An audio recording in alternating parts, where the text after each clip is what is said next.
kumpulkan, ayo dapat bawaan kita. Langkah saya 20 orang, tadi bariskeun nya, sekarang greded.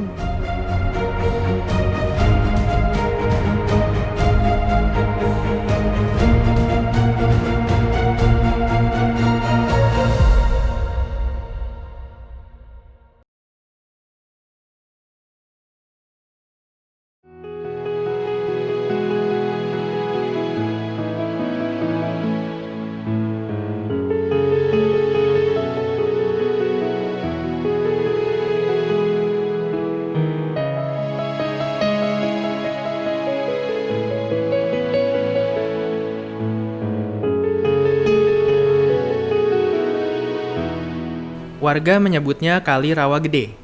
Inilah sungai yang menyelamatkan nyawa Telan, salah satu warga desa Rawa Gede, Kabupaten Karawang, Jawa Barat. Meski umurnya 91 tahun, Telan masih ingat peristiwa yang terjadi hampir 70 tahun yang lalu itu.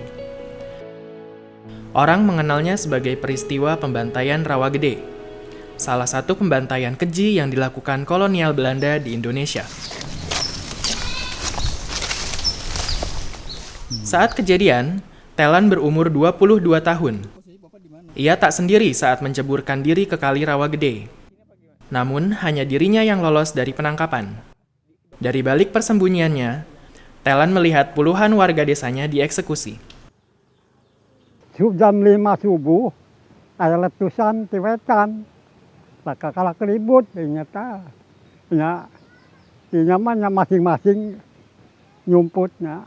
Ya, kurangnya di kali ya. Cuman ada anjing lacak. Jadi di angkatan di kali di jelmate. Asal gogok teranggo Belanda. Ditodong di nyakene. Itu jelas nama. Anjing lacak. Tapi kedua lungan rumput tadi kali. Termasuk Mang Telan juga. Kuring ngali di dia, alhamdulillah kepanggil. Pembantaian Rawa Gede terjadi pada periode agresi militer Belanda yang pertama.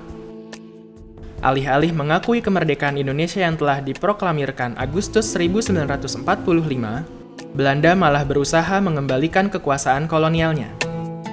Apa yang terjadi antara 45 sampai 49 itu adalah perang yang dipaksakan oleh Belanda kepada bangsa Indonesia yang sudah merdeka. Karena pikiran mereka adalah masih pikiran kolonialistik. Jadi dia masih mau mengembalikan kekuasaannya kepada bekas jajahannya, bangsa yang dijajah dan negeri yang dijajah, padahal bangsa dan negeri yang dijajah ini sudah menyatakan kemerdekaannya.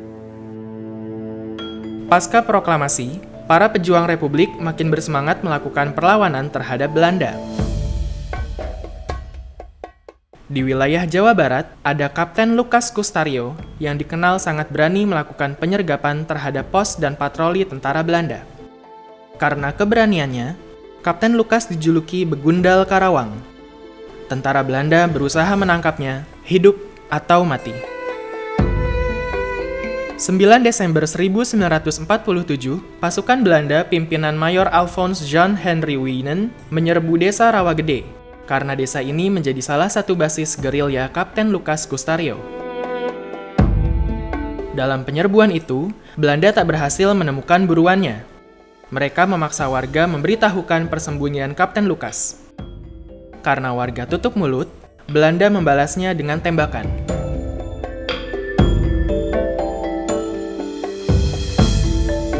Lukas Kustario lolos dari maut. Sehari sebelum pembantaian terjadi, Lukas bermalam di desa Pasirawi, tetangga desa Rawa Gede. Awalnya korban peristiwa Rawa Gede dimakamkan oleh keluarga mereka masing-masing. Tahun 1951, pemerintah memindahkannya ke Taman Makam Pahlawan Sampurnaraga. Ada 181 makam yang berhasil dipindahkan. Sebenarnya rakyat itu terlibat sebagai pejuang. Jadi orang yang dibunuh di Rawagede itu jangan dianggap sebagai sesuatu hal yang sekedar mati konyol. Enggak, itu menunjukkan bahwa rakyat di sekitar situ itu patriot sebenarnya.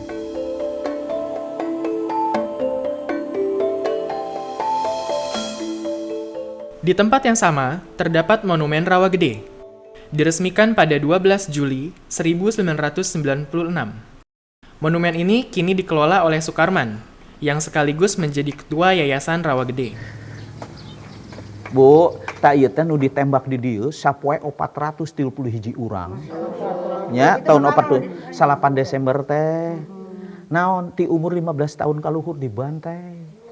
Dibeakeun di dieu sapoe. Bayangkeun teu indungna tibang eta salaki maot, anakna maot. Bayangkeun saimah anu 3, saimah anu 2, anu 4 saimah nu ngagali kuburanna ibu-ibuna wungkul. Nah ini dulu makam, setiap rumah ada yang 3, ada yang 2, yang menggali tanah seorang ibunya aja, seorang istri. Anaknya 2, bapaknya atau suaminya meninggal dengan pakai bedog, pakai golok gitu, galinya paling setengah meter, ditutupin pakai jendela, dikubur, dibungkus kain kapannya oleh spray atau oleh kelambu, oleh kain, dan gak disembayangkan waktu itu di rumah masing-masing. Nah ini pemindahan ke sini adalah 3 tahun kemudian, tanggal 10 November tahun 51, dibuatkanlah lokasi Taman Pahlawan ini. Rumah Telan berjarak kurang lebih 500 meter dari lokasi Taman Makam Pahlawan Sampurnaraga. Namun, karena kondisi Telan yang renta, sesekali saja ia mengunjungi Taman Makam Pahlawan ini. Kakaknya, Sewan, yang menjadi salah satu korban pembantaian Rawagede, juga dimakamkan di sini. Lain ibadah bisa bersyukur sama sekali, alhamdulillah. Al-Fatihah. Jadi dia mau beli itu jual beras, Kabojong, tuh di Sapura ada Belanda. Oh, jangan kemana-mana, diam sini. Kata Belanda. Saya kumpulkan. Jadi dibantai. Bantai dirinya kan. Ke di tiang terah, ada 20 orang mah, singglepak ke gitu. Sudah pada mati. Oh, ayah nuyun aja.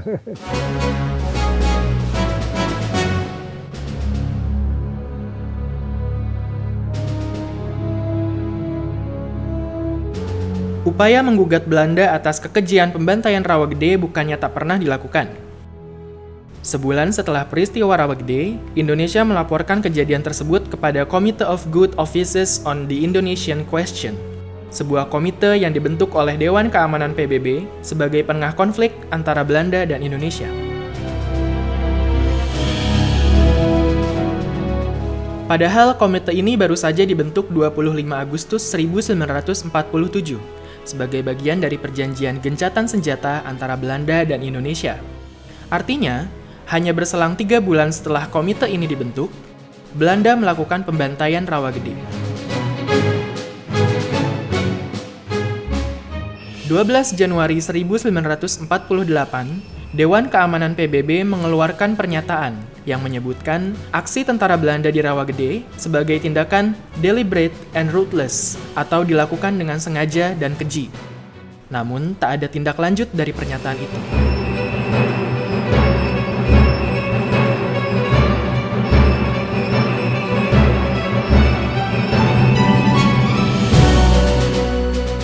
"60 tahun kemudian, peristiwa Rawagede kembali mencuat. April 2008, Komite Utang Kehormatan Belanda atau KUKB, sebuah yayasan yang dipimpin oleh Jeffrey Marshall Pondak, menuntut pemerintah Belanda.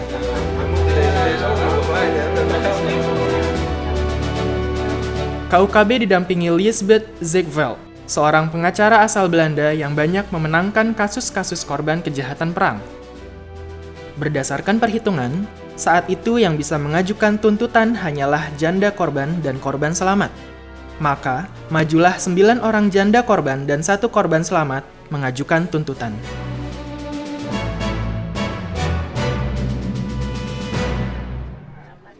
Mereka menuntut diakui sebagai korban yang menanggung kerugian akibat perang dan memerlukan pemulihan secara hukum. De geschiedenis wordt omgegaan.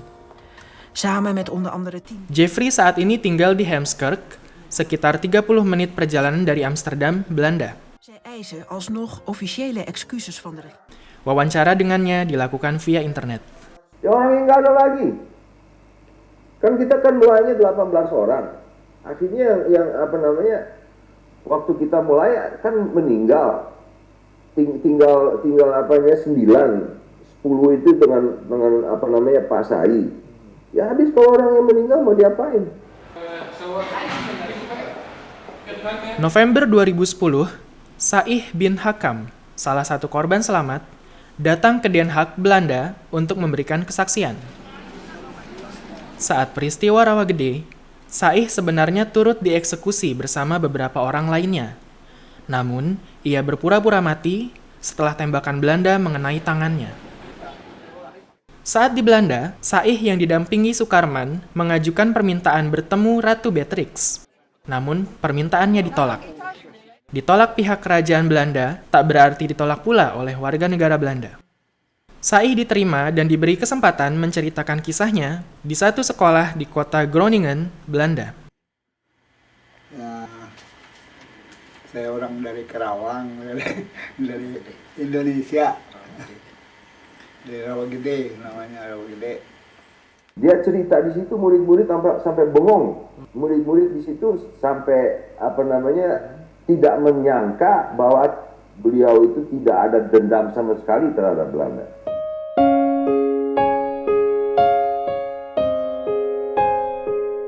Saih tak sempat menikmati hasil perjuangannya. Ia tutup usia setahun sebelum putusan sidang dibacakan. 14 September 2011, gugatan 10 orang warga Rawa Gede dikabulkan. Hakim memutuskan pemerintah Belanda bersalah dan mewajibkan pemberian ganti rugi kepada para penggugat. Tiap penggugat memperoleh ganti rugi sebanyak 20.000 euro atau sekitar 243 juta rupiah. Selain uang ganti rugi, pemerintah Belanda juga membangun sarana prasarana desa seperti puskesmas, pasar, koperasi, dan gedung sekolah. Mereka mendapat ganti rugi, saya minta kepada mereka untuk membuka nomor rekening. Itu langsung ditransfer ke bank mereka masing-masing. Urusan ganti rugi sempat menuai masalah. 171 ahli waris lain yang tak masuk dalam daftar penggugat meminta bagian uang kompensasi. Jadi yang 2 miliar lebih itu tadinya untuk masuk ke rekening 9 orang, jadi ada penyisihan sebagian 50% gitu kepada yang lainnya, yang termasuk ahli waris tersebut. Tiap penggugat akhirnya merelakan 50% uang ganti rugi dipotong, untuk kemudian secara bersama-sama dibagikan kepada 171 ahli waris korban lainnya. Babak pembagian uang ganti rugi yang menimbulkan masalah telah usai. Rawa Gede kembali menyimpan kisah sejarahnya. Meski di simbol sejarah Rawa Gede ini tiap hari ada saja orang yang singgah, namun tak semuanya paham sejarahnya. Saya pernah baca ada pembantaian di Rawa Gede, tapi di dalam konteks buku tersebut tuh tidak membahas secara keseluruhan. Nggak tahu. Ya saya dulu sewaktu SD baca-baca di buku doang. Ya itu kabarnya dibantai, nggak boleh ada cowok gitu ya. Jika mereka yang ditemui di Taman Makam Pahlawan Sampurnaraga tak semuanya mengetahui sejarah Rawa Gede, begitu pula dengan siswa sekolah yang ada di Bekasi, Jawa Barat ini. Meskipun sekolah ini jaraknya hanya sekitar 25 km dari desa Rawa Gede. Oh, jadi kamu nggak tahu sedikit pun tentang pembantaian di Rawa Gede? Pernah dengar sih, tapi...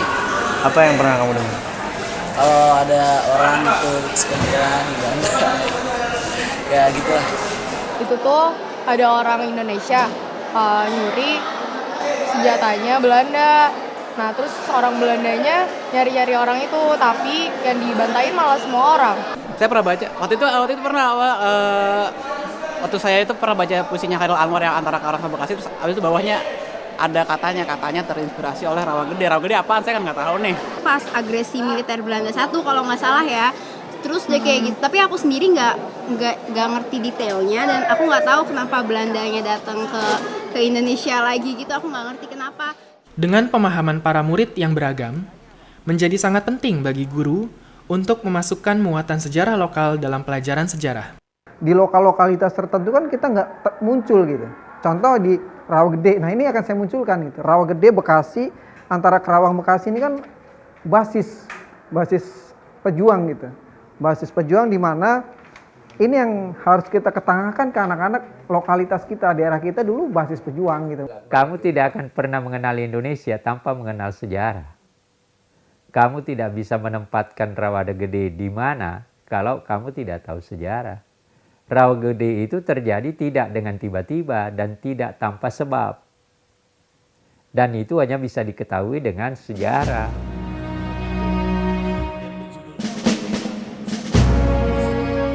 Bagi warga Rawagede, peristiwa Rawagede tak lepas dari sejarah desa mereka. Bahkan setiap tanggal 9 Desember, warga memperingatinya sebagai hari tragedi pembantaian Rawagede.